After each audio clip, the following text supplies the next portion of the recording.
Hey guys, sorry for not posting much during this period. I'm preparing for birthday and had a small vacation. So if you can support me with a like, please, it will help a lot.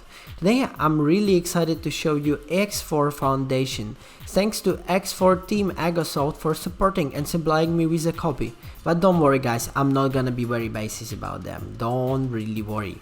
So let's begin and let's have a look at how X4 doing 2 years after its release. I'm very excited to play these games after I played the X4 3 on PlayStation 2, so it's gonna be really fun. Let's start.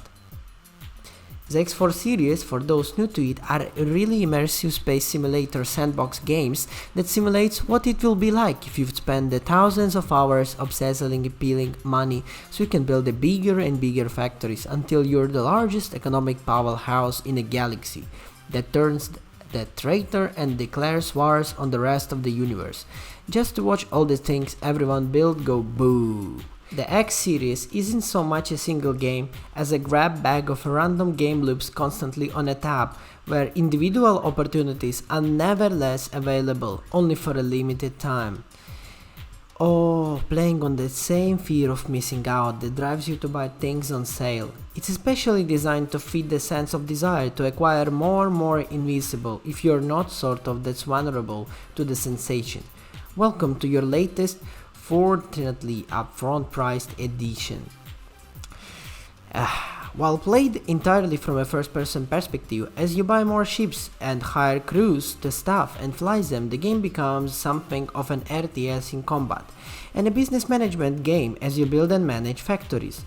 This kitchen sink approach to game design means that you can spend an hour managing your business logistics, and as soon as you hit your limit and get bored, you can just hop into the destroyer and go smash alien space sensations until you feel better before sitting down and finishing your paperwork. It's a game where you definitely make a way to make money faster and better, but the real fun is to be found in going at your own pace. I can't beat around it, so I have to start off with my biggest frustration and disappointment with X4.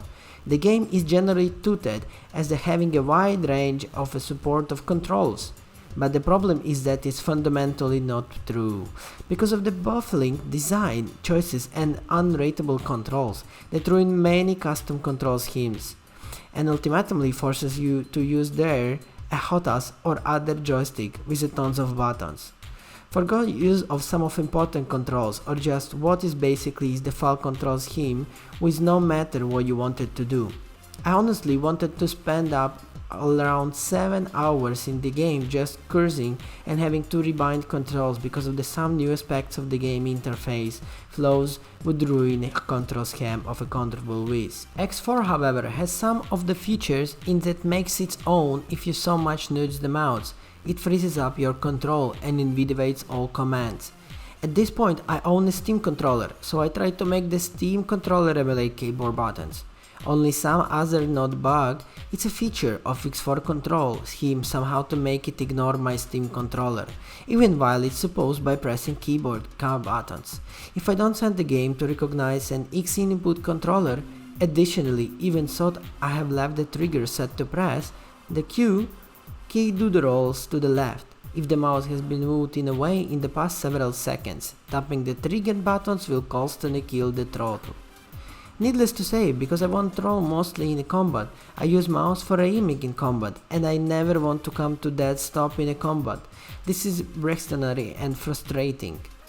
When X-Reverse was in the works, one of the things people were saying needed to be done was a redesign of the interface. The interface was designed without a lot of features that were people saying that needed to be done, and were later added in, like let's say X3 AP. In my mind, it's what the menu was so cluttered, and the interface would never be to be rebuilt with all the features in mind.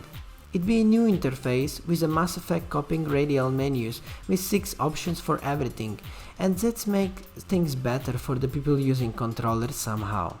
Again, I did use controller to navigate in the menu in X3 and it worked out quite well. X3's menu was fairly responsible and it's always ordered the same way, so I just got used to the mashing out on a quick series of the bad presses to get something like ordering a player-owned ship-to-ship jump, then navigating the sector map and hitting the confirm twice to order jump. Well, let's get a little bit away from this. The orders menu is an absolute nightmare of multiple nested menus, where a single misclick or forgetting to hit confirm buttons in 3 different places for same orders before clicking anything else will navigate everything you just did. I have to emphasize misclick because in the list there are significant gaps between choices, where you think you're clicking on a choice but you're actually clicking between 2 choices in a list, and that counts to invalidate every command you've put in that comment, making you go through 4 or 5 layers of menu all over again. I don't even remember if it was possible issue orders while paused in X3, because I never did it, but it seems to be assumed the default control scheme in X4 is such a flaming disaster that you have to pause the game to issue most orders to any allied ships. I'm certainly not the only one who has the trouble. I think it's actually better that the most, judging by the way who make the tutorial on YouTube videos for X4, seem to have constantly paused the game to look down at their keyboard to perform even basic functions.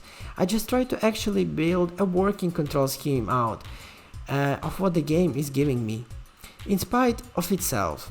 In X3, it's said right in the manual that your main goal is just to make money. Well, you're basically one of those capitalism games where your main goal is activity. Well, yeah, basically this is one of those capitalism games where your main activity is making money for the purpose of spending it on more manufacture and factories that make you even more money.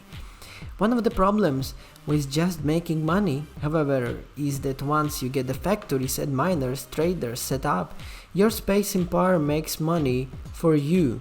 So while you can go do missions if you want, there is no real in-game benefit most of them, as you're making vastly more money just letting your gas miners, cars, nebulas and helium methods that you are pulling in the taxi missions. To this end, there is a lot of stuff that money cannot buy, or at least buy in significant quantities readily. This is what the player inventory, that is separately from the ship inventory, is mostly for. You can see the ship inventory item price galaxy wide if you set up a price large enough to satellite network. But you to pay a player inventory items like secure containers, you need to scour black markets routinely and person because they only show their inventory while trading them with face to face. This is also basically the only gameplay purpose of having the on-foot mode, as it otherwise generally serves as a meaningless commute between the things that are actually interesting. The graphics of the station are certainly good. I can see the hypocritical appeal of being able to tour you actually.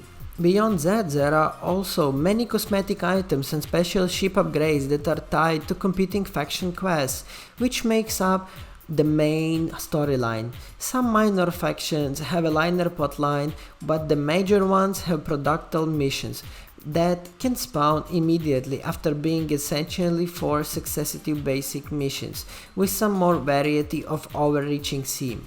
For example, a couple expand our satellite coverage missions and a couple repair our damaged satellite missions, or a couple combat patrols and the couple kill the specific ship missions targeting the factions the quest griever at the time the war with.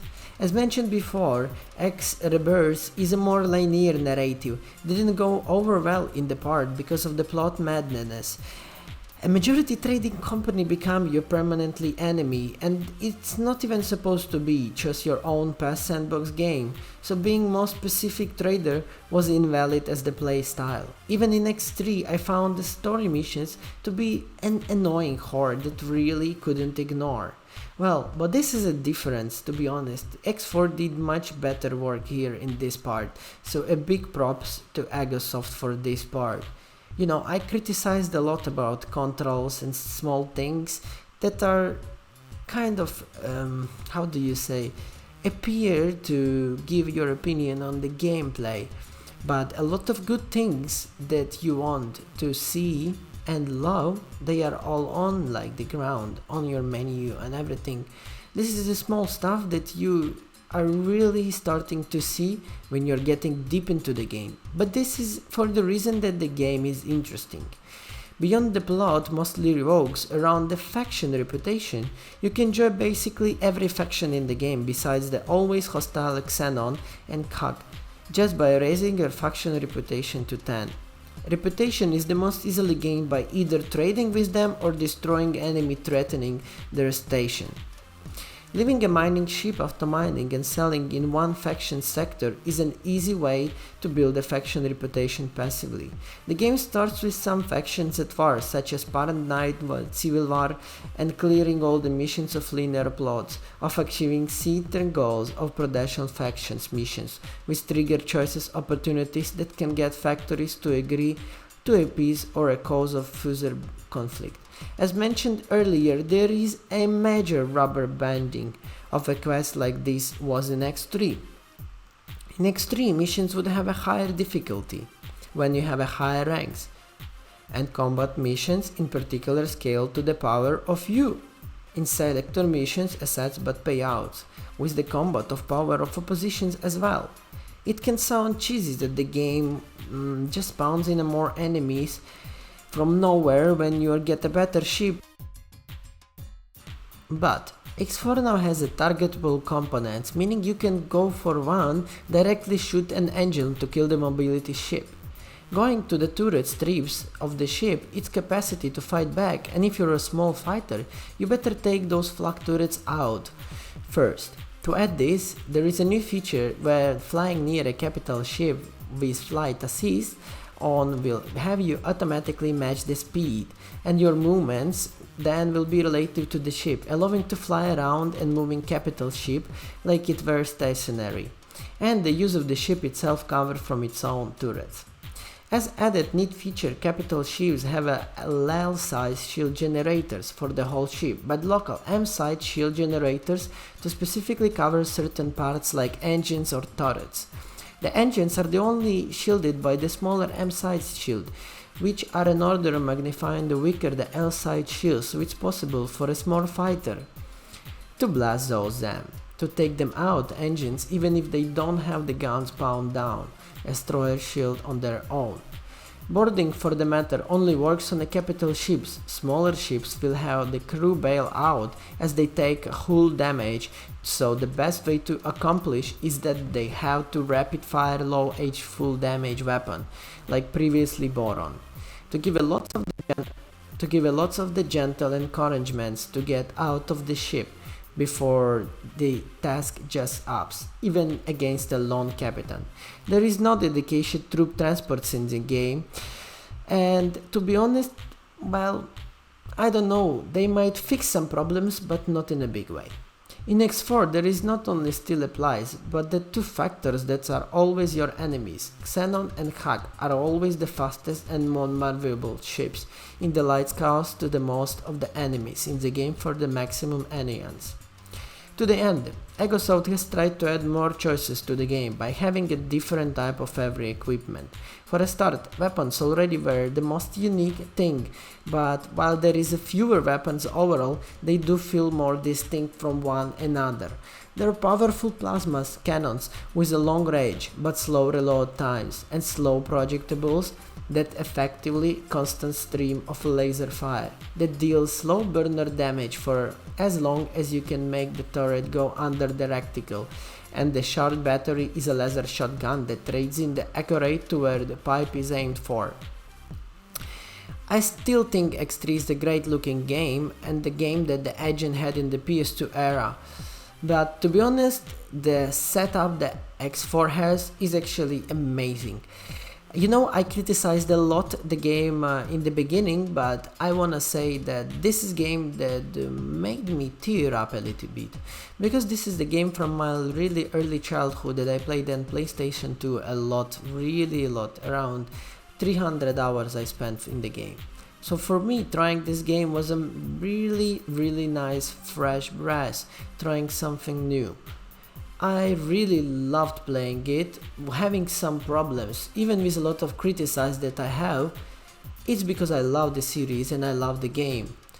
You know, I wanna give the score of I'm trying to make it look like I'm thinking, but I already know that I'll give the game 7.8, just because I really very sentimental to the game. And you always criticize something that you love because you want it to be better.